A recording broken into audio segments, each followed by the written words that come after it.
O universo não é apenas mais estranho do que supomos, é mais estranho do que podemos supor. Sir Arthur Eddington, astrônomo inglês, 1882-1944. É a maior onda de OVNIs na Pensilvânia nos últimos 35 anos. O que acontece no condado de Bucks? Uma total desordem. Se fosse um avião, teria despencado no chão. Queremos aquela imagem surpreendente que vai mostrar. Olha, conseguimos, eles estão aqui. O que ele viu foi um fenômeno muito incomum. Se pudermos confirmar a história, o que temos é um objeto não identificado naquele espaço aéreo. Os OVNIs existem. O que não sabemos é o que eles são. A Rede Mútua de Pesquisas Ufológicas, ou MUFON, observa os céus e investiga as aparições assim que ocorrem. Seus pesquisadores usam ferramentas da ciência, da psicologia e da lei para se aproximar ao máximo da verdade. Não há dúvida que existam objetos voadores não identificados. Apenas a sua identidade permanece um mistério. O mistério dos OVNIs sobre a Terra. Arquivo MUFON. Eu tô emocionada. Emocionada porque eles estão chegando, emocionada porque eles estão na porta dos fundos. Eu estou ansiosa para saber no que vai dar a combinação disso tudo. E para mim é uma coisa que está na vanguarda de um enorme avanço. Surto de aparições no condado de Bucks, verão de 2008. Quando falamos em flaps, estamos nos referindo a um surto de aparições ou à ocorrência de várias delas, num período relativamente curto, numa determinada área geográfica. A maioria das aparições de OVNIs é vista por indivíduos. Os OVNIs aparecem e somem. De vez em quando acontece uma aparição para uma massa. Em 1997 apareceram as luzes sobre Fênix. Elas foram vistas por 10 mil pessoas, inclusive o governador do Arizona. Mas os flaps são raros porque podem durar dias e às vezes meses. Até que um dia para de repente do mesmo jeito que começou e ninguém sabe por quê. Por isso a gente tem que aproveitar e tentar investigar o mais rápido possível. Pensilvânia. No verão de 2008, a Pensilvânia foi palco de uma onda de aparições. É a maior onda de OVNIs na Pensilvânia nos últimos 35 anos. Normalmente acontecem de 8 a 10 aparições por mês. Em julho recebemos 63 relatos. Foram mais 25 em agosto e 32 em setembro. Por que todas essas aparições na Pensilvânia de repente? Alguma coisa está acontecendo. Apesar das datas e horários serem diferentes, as descrições dos objetos eram bastante comuns.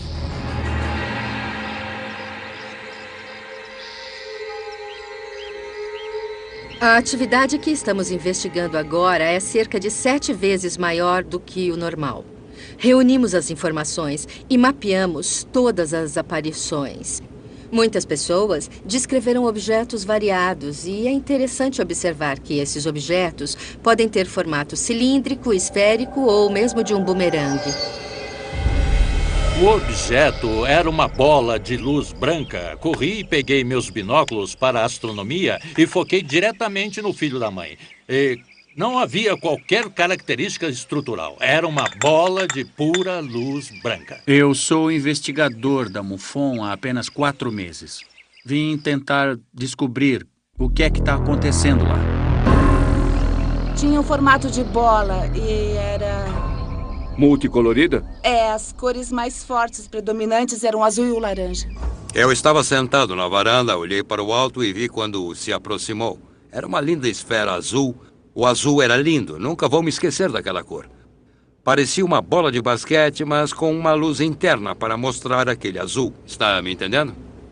Pegue um bumerangue e põe uma bola de rugby no meio. Tinha luzes vermelhas na frente. Analisando os objetos, segundo os relatos, as descrições são variadas. Mas é um grupo grande de pessoas contando uma história muito convincente e muito verossímil.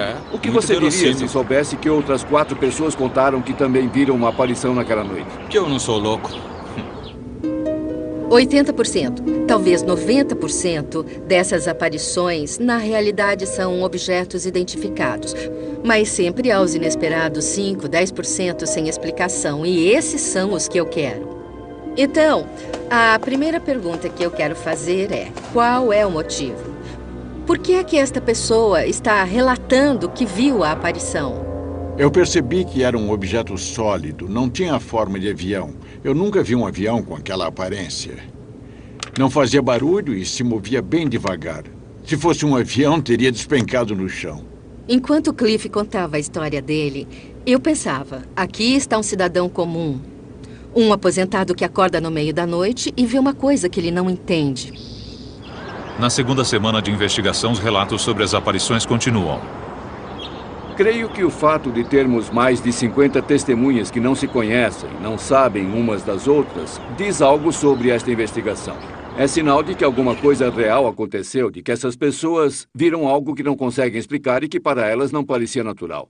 Eu vi 4 objetos vindo, redondos, bolas luminosas. Olhamos para cima e eles estavam lá. 2 deles pareciam estar parados. Eles faziam esse tipo de som?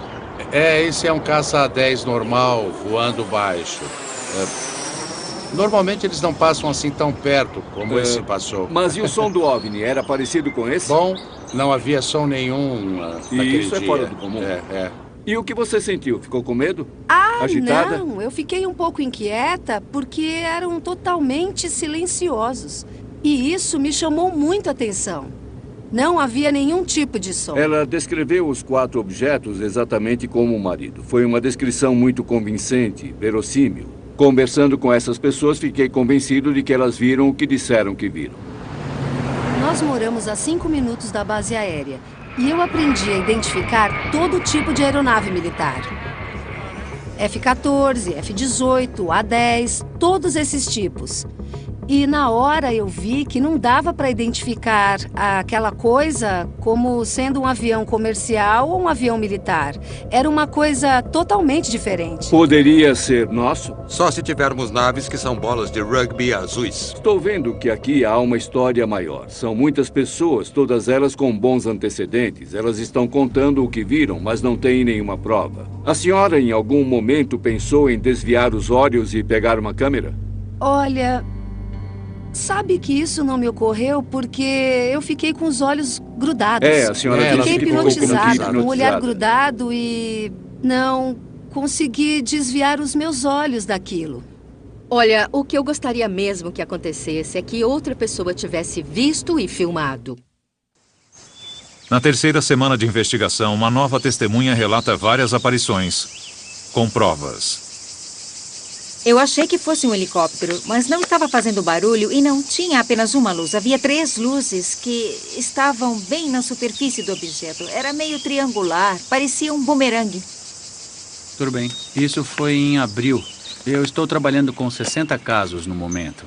O caso da Denise é o mais interessante de todos, em parte porque foram várias aparições e ela tem um relatório onde constam as datas específicas e o tempo de duração. Em maio, a mesma coisa. O cachorro me acordou e assim que saí pela porta dos fundos, o objeto estava bem na direção daquela árvore. Na vez seguinte, acho que foi em junho, estava exatamente no mesmo lugar outra vez. Parece que está sempre nesses 2 pontos quando eu saio. Eu vi no seu relatório que você mencionou um cone de luz que voltou. Isso mesmo. Eu vi um brilho que estava descendo do objeto para esta árvore e também para aquela. Parecia purpurina. E achei aquilo muito estranho e pensei, certo. Eu não vou contar isso para ninguém. E logo depois eu vi a purpurina saindo da árvore e voltando para a nave. Ela nos contou o episódio de um chuvisco metálico que desceu até o seu quintal. Achei aquilo um pouco difícil de acreditar. Mas pesquisando, encontramos um caso de 1999 no México relatando exatamente a mesma coisa. Era prateado, brilhava e esta árvore ficou cheia. Parecia quase uma iluminação de Natal. Um pouquinho aqui nas folhas externas. Tenho um contador Geiger portátil e resolvi procurar traços do material. Quando coloquei nos galhos mais internos da árvore, não obtive nenhuma leitura. Mas na parte externa, no perímetro, nas folhas superiores, ele começou a dar sinais. Eu pensei, uau! Isto é uma prova que podemos usar. Cada caso é um processo. Passamos por todo o processo investigativo. Colhemos amostras do solo, colhemos amostras da vegetação, depois juntamos as peças do quebra-cabeças para ver o que aconteceu. Vamos registrar o resumo do caso, a data e o local. Vamos enviar para análise e ver se há alguma coisa que não é deste mundo. Os testes levam 3 semanas. Isso levou o caso a outro patamar, a um outro nível de avaliação. E então soubemos que a Denise tinha imagens. Ela tirou fotos. 20 de abril de 2008. 7 de julho de 2008. 16 de julho de 2008. O caso de Denise se tornou muito importante. Condado de Bucks, Pensilvânia. Várias aparições de OVNIs. Eu olhei para o alto e vi se aproximar. Era uma linda esfera azul. Estávamos bem aqui e ele estava voando para lá. Não tinha uma luz, eram 3 luzes que ficavam na superfície. A investigação de Denise era algo pelo que realmente torcíamos, porque havia muitas evidências mostrando que algo de fato havia acontecido. Oi, Denise. Oi, como vai? Tudo bem. Este é o Tim e Olá, esse é o que Mark. prazer. Os investigadores da MUFON analisam as fotografias tiradas por Denise e reproduzem a aparição. Queremos criar uma representação artística. Vamos fazer isso juntos. Queremos que fique o mais parecido possível com o que você viu. Eu não tenho bem certeza do que era, mas era uma coisa muito bonita. Era triangular ou... Era. Tinha o formato de um bumerangue. Pegue um bumerangue e coloque uma bola de rugby no meio. E tinha luzes vermelhas na frente. Eram luzes vermelhas saltadas. Pulsantes, assim.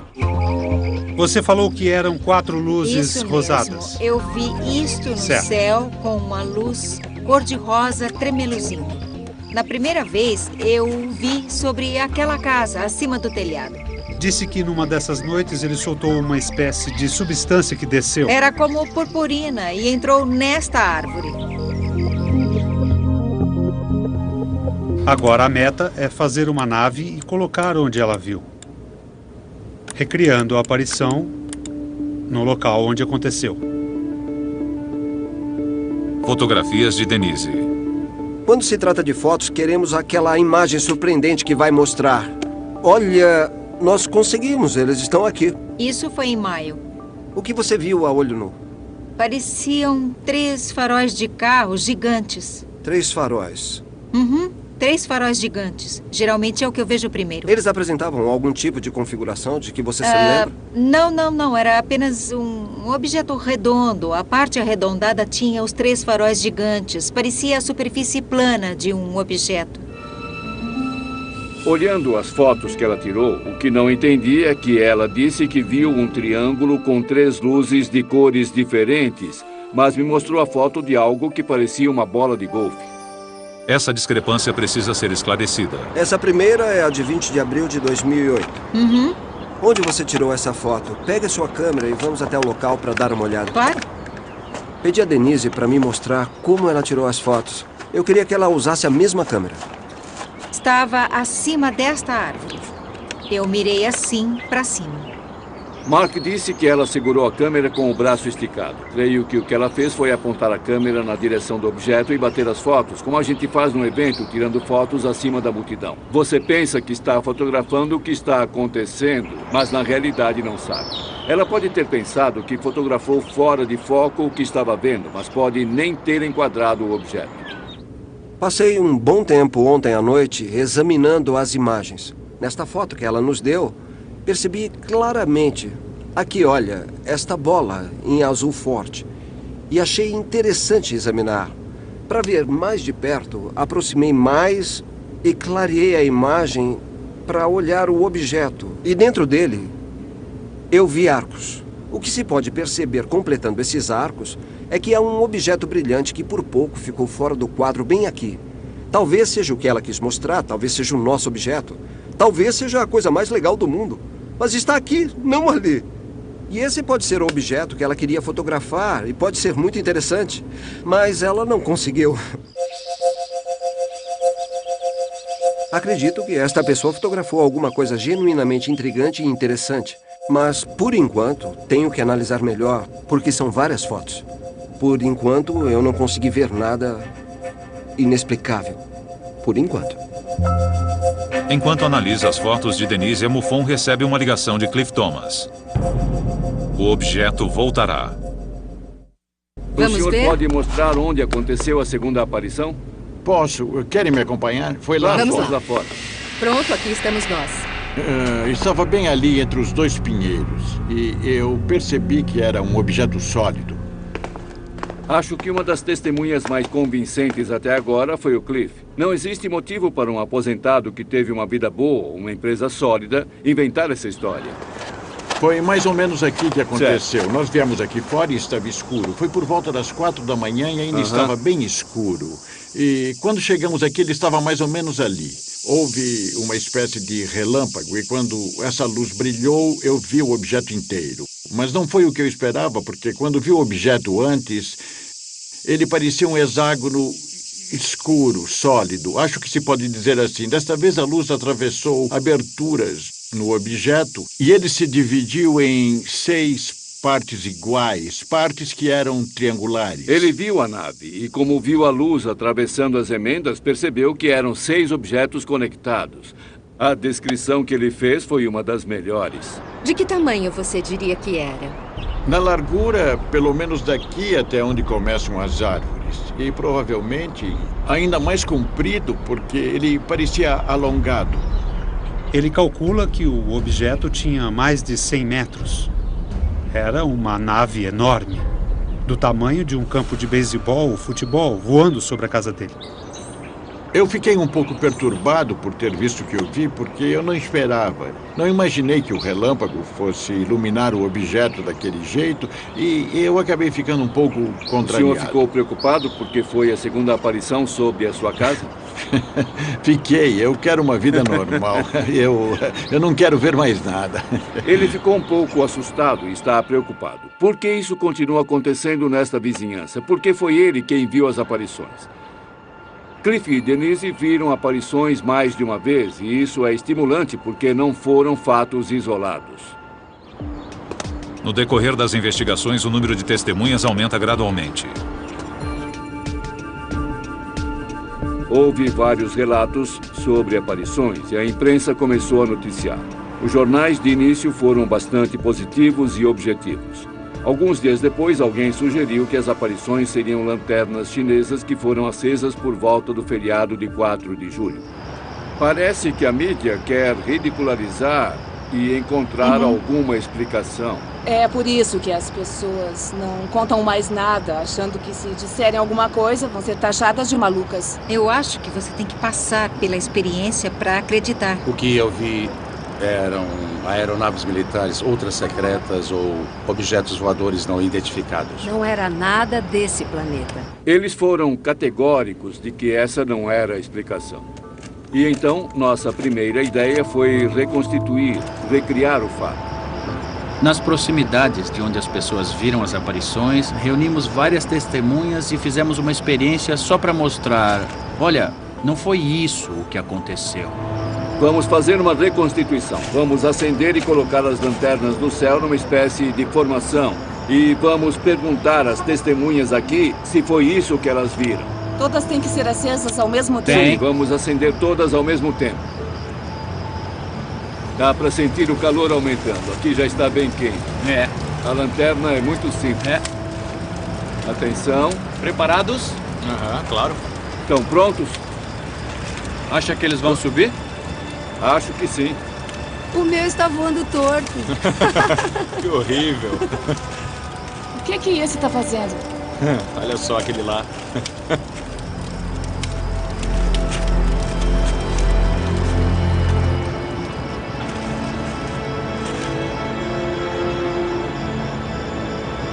Foi isso que vocês viram? Quem acha que foi isso, levante a mão. É óbvio. Pois é. Exemplo de democracia. Foi totalmente diferente. As lanternas só deslizaram e foi meio sem graça. Com uma vela no céu. Só isso. É. Se alguém juntasse várias lanternas, não ficaria parecido? Não, o que eu vi estava sozinho. O que nós vimos se movia separadamente. Eles subiram informações estranhas, com desenhos bem diferentes. Eu não acho realmente que seja isso que as pessoas viram, as lanternas chinesas, como a mídia afirmou. Os céticos dizem, OVNIs não existem, são fogos de artifício. Eles dizem que são balões meteorológicos, lanternas chinesas, tudo falso. Isso, na realidade, é um insulto. É uma explicação tão idiota que ofende. Na zona rural do condado de Bucks, na Pensilvânia, várias testemunhas relatam aparições de OVNIs na primavera e verão de 2008. Ele chegou perto da minha casa, ficou vermelho rapidamente e... bem, então desapareceu. Estava voando em grande velocidade e se movia de lado. Foi bem ali. Aparições em massa como essas são raras. Este é um caso tão bom. Temos tantas testemunhas e provas materiais que chamei James Carrion, nosso diretor internacional, para convocar nossa equipe STAR, porque eu não queria deixar passar nada. A equipe STAR é um grupo de elite entre os investigadores da MUFON que pode ser convocado a qualquer momento mediante uma ocorrência importante envolvendo OVNIs. Vamos ver o vídeo de que eu falei. Esse caso é realmente incrível. São várias aparições. Os casos que têm qualquer tipo de evidência material são os que vamos investigar primeiro. Não estamos aqui para assumir a investigação. Viemos ajudar e fornecer apoio técnico e a nossa experiência. Quando membros da equipe STAR comparecem ao local, isso por si só já é um grande indicador de uma coisa um pouco diferente de um simples surto de aparições. A equipe STAR começa com Denise. Denise, quando você viu as luzes descendo, elas chegaram a uma certa altura e depois foram sugadas de volta? Ou alguma delas chegou ao chão e depois foi sugada? Não. Nenhuma delas chegou até o chão. Elas desceram simultaneamente e pareciam luzes de Natal. Parecia que era Natal e elas estavam todas brilhando. Já conhecíamos a história da Denise. Ela viu várias vezes o mesmo objeto. Era purpurina descendo do objeto para esta árvore. Eles estavam acima desta árvore. Eu sabia que ela havia tirado algumas fotos, já havíamos visto as fotos, mas não conseguimos entender por que ela viu o objeto 5 vezes e não conseguiu uma foto nítida. Você disse que era uma nave enorme. Imagine que você está olhando e mostre com os dedos de que tamanho seria o objeto na tela da câmera. Era bem grande. Mas nas suas fotos não aparece nada assim tão grande. E é isso que nós estamos estranhando. Eu estou tentando entender como você olhou pela câmera e viu um objeto pela tela que era bastante grande, mas que não aparece no filme. Nós não vemos esse objeto nas fotos. Vocês viram todas as fotos? Vimos. Você teve tempo de colocar os óculos? Não, eu não tive tempo de pôr os óculos. Então você bateu a foto... Porque eu não sabia se ele iria embora e eu não quis entrar em casa e correr o risco de perdê-lo, mas eu não estava de óculos. Por que você acha que não o viu mais? Olha, na realidade, eu não sei, mas eu espero que eles apareçam para mais alguém que também não acredite.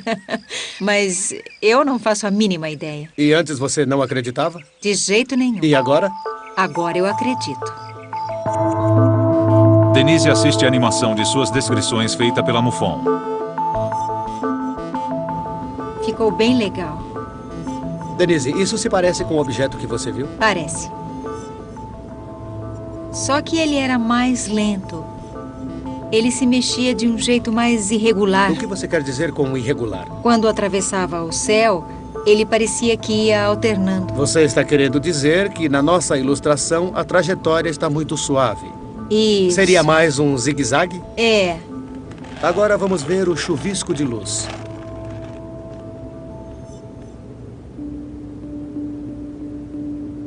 Quero só ver. Bom? Ficou muito legal. Parece Natal. Minha nossa. O visual era assim? Era, só que gotejava mais, mas fora isso, era assim mesmo.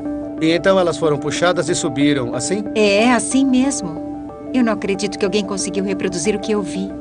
Parece que vocês estavam lá. Mostre novamente. Quando conversamos sobre a aparição e a purpurina, ela pareceu bem mais segura, foi muito direta. As respostas foram espontâneas e ela deu a impressão de estar dizendo a verdade. Mas a Denise alega que quando a purpurina desceu e iluminou as árvores, ela ficou ali parada, olhando e nem pensou em apanhar uma câmera.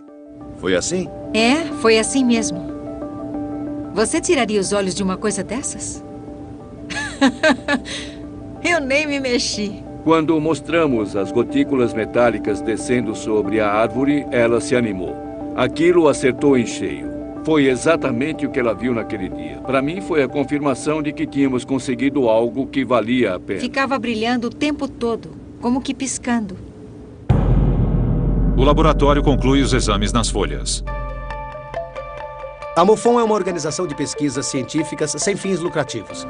Trabalhamos como uma extensa rede de especialistas que nos oferecem suas habilidades e conhecimentos. O Dr. Levengood é um catedrático aposentado interessado em pesquisa sobre OVNIs. Ele tem o seu próprio laboratório e auxilia os pesquisadores nos casos instigantes. Quando enviamos as folhas ao laboratório para testes, não imaginamos que o resultado que obteríamos seria esse. O relatório do professor Levengood afirma que as folhas daquela árvore foram atingidas por algum tipo de radiação. À primeira vista, me pareceu muito suspeito, porque as folhas tinham uma coloração avermelhada. Isso nunca acontece em junho ou julho, normalmente. Mas aqui o nível de energia estava tão alto que causou a produção de antocianina, um pigmento vegetal que causa a coloração avermelhada das folhas. E esta é uma ocorrência realmente fora do comum. A energia não só produziu esta região de tonalidade creme, como surgiram pequenas bolhas onde as micro-ondas aqueceram o citoplasma com uma rapidez jamais vista por mim. Isso tudo aconteceu em questão de milionésimos de segundo. A Denise viu um fenômeno muito extraordinário. Outra coisa óbvia ocorreu com estas folhas. Observe o formato de coração. Isto é extremamente fora do normal. É o que se chama de mutação somática. Estas são as folhas de formato normal, aqui embaixo. Elas terminam em ponta, portanto, há uma diferença. Por quê? Porque a energia das micro-ondas atingiu a ponta das folhas e não matou as células, mas desacelerou muito o seu ritmo de crescimento. Acho que não podemos negar o fato de que alguma região do céu deixou passar uma energia que causou essas mudanças nas folhas.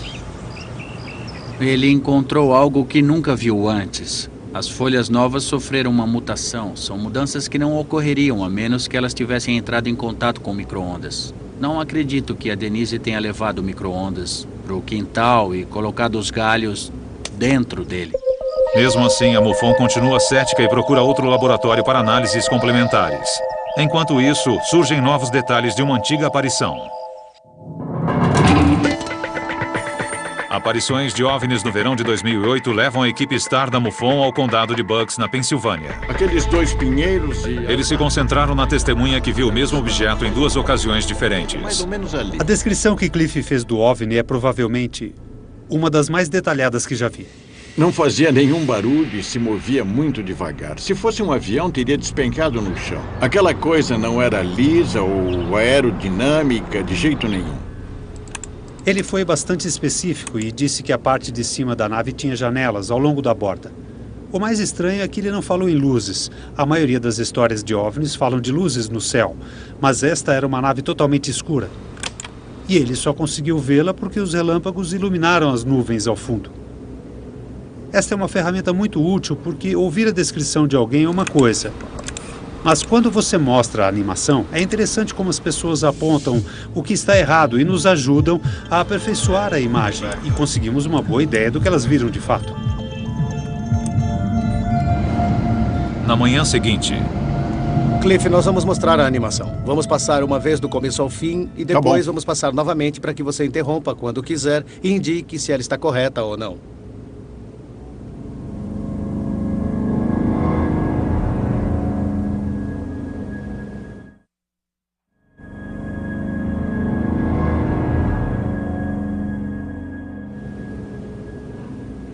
Suas primeiras impressões. Olha, está bastante realista, mas é liso demais nas laterais, pelo que eu pude ver. Não era exatamente assim. E se você quer a perspectiva de como eu vi, ele não estava indo nessa direção, estava se afastando de mim. E aqui embaixo, definitivamente... Era mais ou menos como uma pizza cortada em 6 pedaços. Era mais denso na parte de baixo? Também era cinza? A cor chegava quase a ser preta. Mas não preta. Não dá para ver as emendas. Havia alguma iluminação na nave em si, ou ela estava... Não. Entendi. Diante da animação, o Cliff fez comentários referindo-se à primeira descrição que me forneceu e aos primeiros desenhos que ele me mostrou. Portanto, ele estava se apoiando na memória e não na imaginação. Não fazia nenhum barulho. Depois que viu a animação, Cliff se abriu e começou a nos contar muito mais sobre o que aconteceu com ele. E isso era realmente o que esperávamos que acontecesse. Algumas coisas que aconteceram durante as aparições eu não mencionei porque eu sei o que foi que eu vi na época, mas não sabia bem se eu estava ficando maluco, compreende? O objeto, quando se movia, parecia que estava pulando. Ele aparecia aqui e depois aparecia aqui. Ele se mexia de um jeito mais irregular. O que quer dizer com irregular? Quando atravessava o céu, ele parecia que ia alternando. É como quando você está filmando alguma coisa, esse objeto é o único que se mexe. Parece que ele está aqui e depois vem para cá. O objeto estava saltando pelo céu. Quando ele começou a explicar, tive o palpite de que ali poderia haver mais do que conseguimos perceber inicialmente. Era muito estranho. Eu vejo o Cliff como uma testemunha extremamente confiável. Eu não vejo o que esse homem teria a ganhar se estivesse inventando uma história como essa. Ele teria muito mais a perder do que a ganhar com relação à sua posição na comunidade, a maneira como os vizinhos irão encará-lo. Ele realmente não tem nada a ganhar inventando uma história como essa. Não é exatamente o que eu vi, mas é muito parecido com isso. Acho que ele deu o depoimento que deu porque ele viu alguma coisa que não consegue explicar e precisa da confirmação de alguém. E como qualquer testemunha confiável, questiona sua própria sanidade. Como ninguém consegue confirmar o que ele viu, ele se pergunta se não foi invenção dele. Mas a convicção ferrenha e a estabilidade dele me dizem que o que ele viu deve ser verdade. O senhor está... Enquanto uma aparição ganha credibilidade, outra a perde. Quando recebi a análise do Levengood, fiquei intrigado com a possibilidade de que algo pudesse ter alterado quimicamente as folhas ou causado mutações, mas eu precisava de uma segunda opinião. Aqui é James Carrion, da MUFON. O Dr. Salisbury é especialista de nível internacional em fisiologia vegetal. Passamos o relatório do Dr. Levengood ao Dr. Salisbury para que o avaliasse e dissesse se ele concorda ou não com a análise do Dr. Levengood. Infelizmente, ele já começa tirando conclusões precipitadas e tira conclusões precipitadas na análise inteira. Levengood diz que as manchas marrons foram causadas por antocianinas. Isso me pareceu muito suspeito, porque as folhas tinham uma coloração avermelhada. Isso não acontece em junho ou julho, normalmente. Na minha opinião, ele se precipitou. A única maneira de saber realmente se a causa foram as antocianinas seria fazendo os testes adequados, testes químicos, pois não há motivo para supor que foram elas. Depois, há as mutações. Ele constatou que algumas folhas têm forma de coração, mas a ideia de que isso foi uma reação a uma mutação, para mim, é novamente uma precipitação enorme. Em primeiro lugar, as folhas não crescem assim. Elas não crescem na ponta como os talos. Elas formam o broto e depois as células se expandem para formar as folhas. Fiquei desapontado, mas ao mesmo tempo disse a mim mesmo que isso é típico. Não importa o que você faça neste campo, sempre há um cético, alguém que vai dizer o contrário. Então, nesse caso, tínhamos um cientista de um lado dizendo, sim, temos alguma coisa aqui. Mas quando submetemos seu relatório a outro cientista, ele não concordou, dizendo que não acreditava que o que o primeiro disse fosse válido.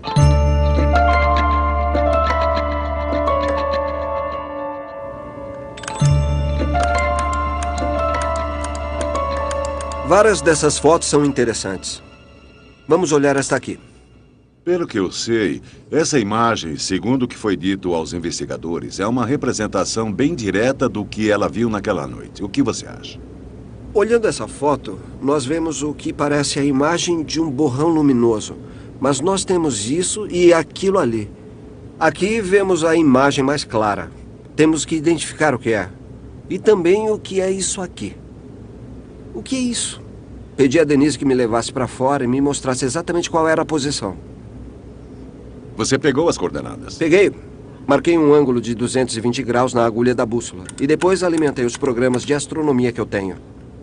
Para obter a imagem do céu. A imagem celestial naquele dia e hora exatos para a gente Estamos ver... olhando a partir do quintal dela como estaria naquela data. É isso mesmo.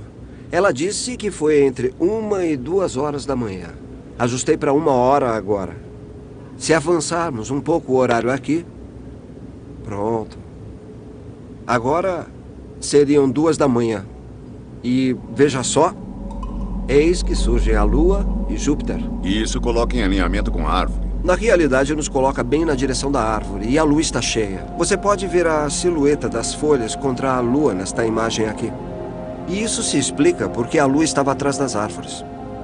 Entendi. Muito bem. Agora, olhando esta imagem, você vê que as posições da Lua e de Júpiter não são as mesmas da foto que nós vimos. Mas você disse que ela também pode ter virado a câmera. Ela pode muito bem ter virado a câmera na vertical para tirar essa foto, e isso explicaria exatamente o que estamos vendo. Esse programa é fantástico, não é? Perfeito. É uma correlação perfeita.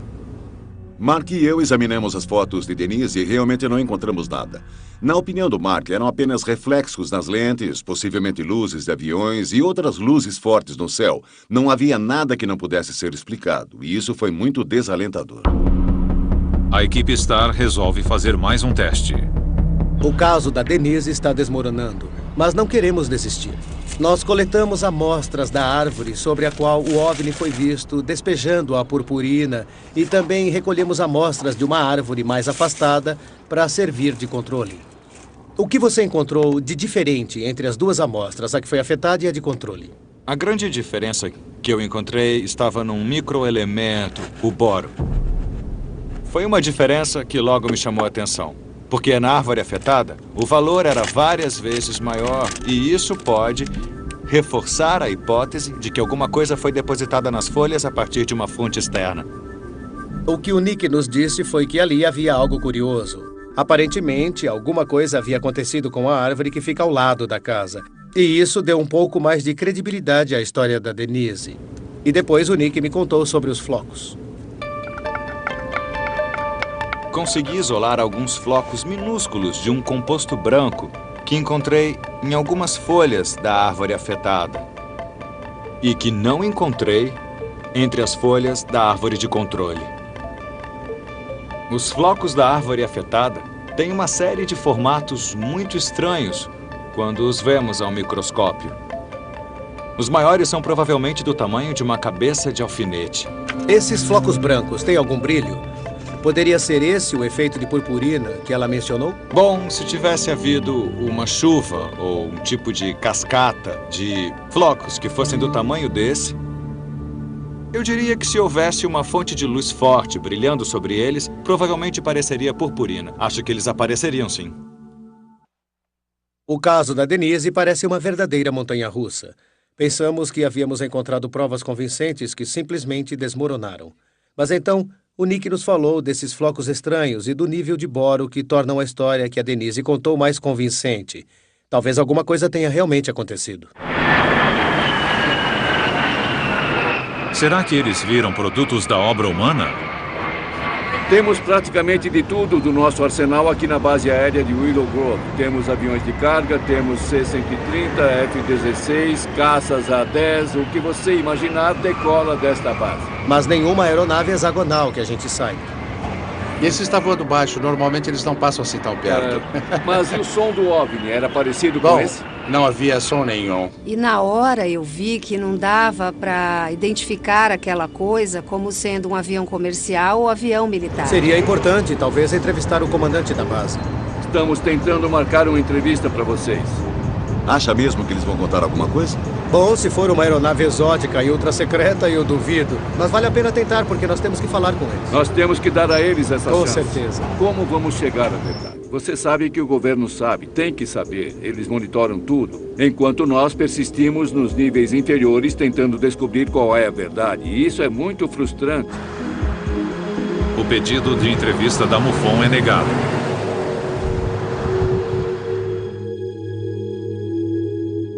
A investigação volta para mostrar a Denise a animação revisada. As fotografias realmente não ajudaram. Elas prejudicaram mais que qualquer coisa. E eu estava tentando esclarecer para mim mesmo o que foi que ela realmente viu de tudo aquilo.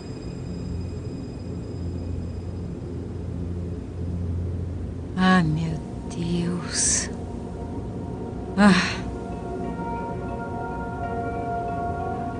É sinistro. A próxima é de quando as luzinhas desceram na árvore no quintal.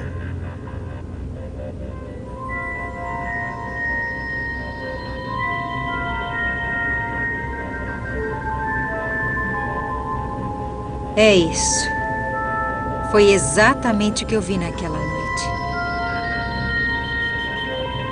Está bem próximo? Está sim. Foi isso mesmo.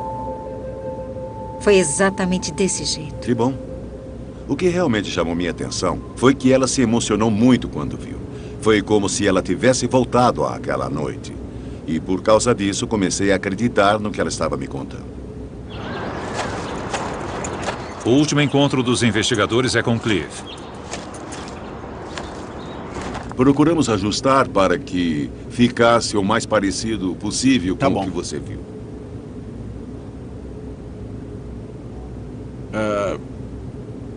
Está muito bom, mas ficou parecendo um objeto muito pequeno. Era uma coisa enorme. O que me deixou assustado foi a altura e também o tamanho. São feitos ajustes na animação. Isto é o que Cliff Thomas alega ter visto na segunda aparição.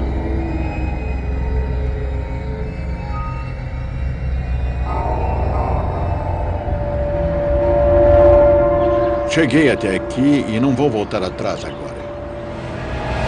A MUFON não encontrou ninguém que corroborasse as duas aparições vistas por Cliff. E então, eles encontram uma oportunidade. Fui ao aeroporto internacional da Filadélfia e consegui ver os registros do radar. Houve alguma coisa que apareceu no radar sem um código de transponder. E o horário em que apareceu, o período e a data correspondem à aparição que o Cliff viu. O transponder é um aparelho. Ele faz parte do equipamento de rádio do avião. Em resumo, ele transmite um número de código para o radar do controlador de voo. Quando eles transmitem esse número, ele aparece como ponto na tela do radar, mostrando sua identificação.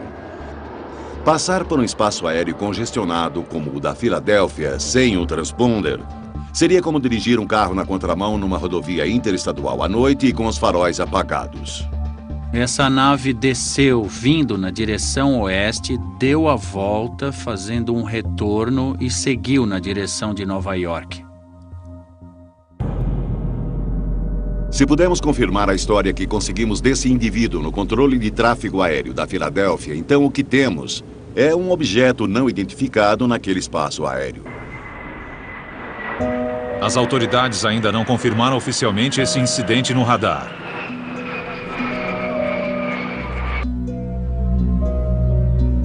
A investigação da MUFON termina, sem conclusões definitivas. Não me lembro de nenhum caso, mas podemos verificar se nossos arquivos têm qualquer coisa parecida. É possível. A maioria das testemunhas com as quais conversei foram muito convincentes, muito pé no chão. Isso me faz pensar que deve haver alguma coisa lá fora. Como dizem, onde há fumaça, há fogo. Acredito que o que temos que fazer é continuar perguntando, continuar investigando, para que as pessoas saibam que podem se manifestar e contar o que viram, porque nós vamos acabar encontrando uma resposta. Versão brasileira, DPN Santos.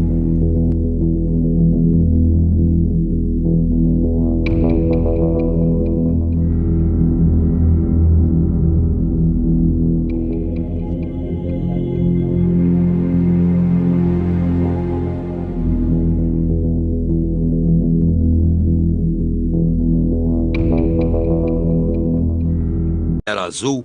O azul era lindo. Nunca vou me esquecer daquela cor. Parecia uma bola de basquete, mas com uma luz interna para mostrar aquele azul. Está me entendendo? Pegue um bumerangue e põe uma bola de rugby no meio. Tinha luzes vermelhas na frente. Analisando os objetos, segundo os relatos, as descrições são variadas. Mas é um grupo grande de pessoas contando uma história muito convincente e muito verossímil. O que você diria se soubesse que outras 4 pessoas contaram que também viram uma aparição naquela noite? Que eu não sou louco. 80%, talvez 90% dessas aparições, na realidade, são objetos identificados. Mas sempre há os inesperados 5, 10% sem explicação. E esses são os que eu quero. Então, a primeira pergunta que eu quero fazer é: qual é o motivo? Por que é que esta pessoa está relatando que viu a aparição? Eu percebi que era um objeto sólido, não tinha forma de avião. Eu nunca vi um avião com aquela aparência. Não fazia barulho e se movia bem devagar. Se fosse um avião, teria despencado no chão. Enquanto Cliff contava a história dele, eu pensava, aqui está um cidadão comum. Um aposentado que acorda no meio da noite e vê uma coisa que ele não entende. Na segunda semana de investigação, os relatos sobre as aparições continuam. O universo não é apenas mais estranho do que supomos, é mais estranho do que podemos supor. Sir Arthur Eddington, astrônomo inglês, 1882-1944. É a maior onda de OVNIs na Pensilvânia nos últimos 35 anos. O que acontece no condado de Bucks? Uma total desordem. Se fosse um avião, teria despencado no chão. Queremos aquela imagem surpreendente que vai mostrar. Olha, conseguimos, eles estão aqui. O que ele viu foi um fenômeno muito incomum. Se pudermos confirmar a história, o que temos é um objeto não identificado naquele espaço aéreo.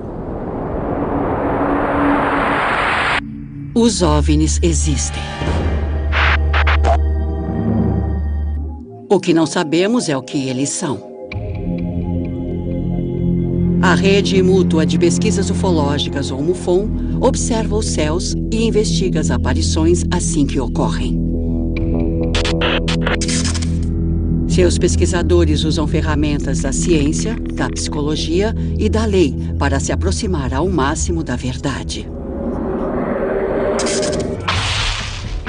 Não há dúvida que existam objetos voadores não identificados. Apenas a sua identidade permanece um mistério. O mistério dos OVNIs.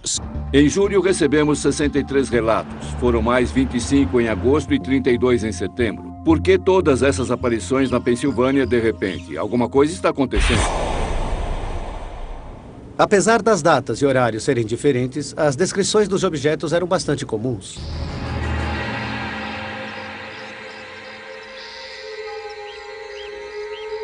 A atividade que estamos investigando agora é cerca de 7 vezes maior do que o normal. Reunimos as informações e mapeamos todas as aparições. Muitas pessoas descreveram objetos variados e é interessante observar que esses objetos podem ter formato cilíndrico, esférico ou mesmo de um bumerangue.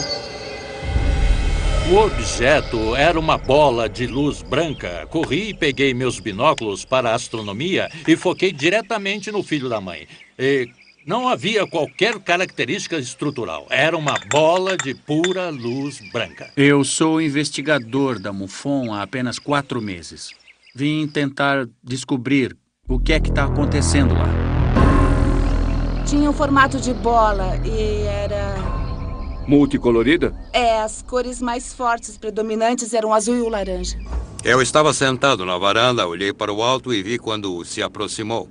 Era uma linda esfera. Creio que o fato de termos mais de 50 testemunhas que não se conhecem, não sabem umas das outras, diz algo sobre esta investigação. É sinal de que alguma coisa real aconteceu, de que essas pessoas viram algo que não conseguem explicar e que para elas não parecia natural. Eu vi 4 objetos vindo, redondos, bolas luminosas. Olhamos para cima e eles estavam lá. 2 deles pareciam estar parados. Eles faziam esse tipo de som? Esse é um caça-10 normal, voando baixo. Normalmente eles não passam assim tão perto como esse passou. Mas e o som do OVNI? Era parecido com esse? Bom, não havia som nenhum naquele isso dia. É fora do comum. E o que você sentiu? Ficou com medo? Agitada? Não, eu fiquei um pouco inquieta porque eram totalmente silenciosos. E isso me chamou muito a atenção. Não havia nenhum tipo de som. Ela descreveu os 4 objetos exatamente como o marido. Foi uma descrição muito convincente, verossímil. Conversando com essas pessoas, fiquei convencido de que elas viram o que disseram que viram. Nós moramos a 5 minutos da base aérea e eu aprendi a identificar todo tipo de aeronave militar. F-14, F-18, A-10, todos esses tipos. E na hora eu vi que não dava para identificar aquela coisa sobre a Terra. Arquivo MUFON.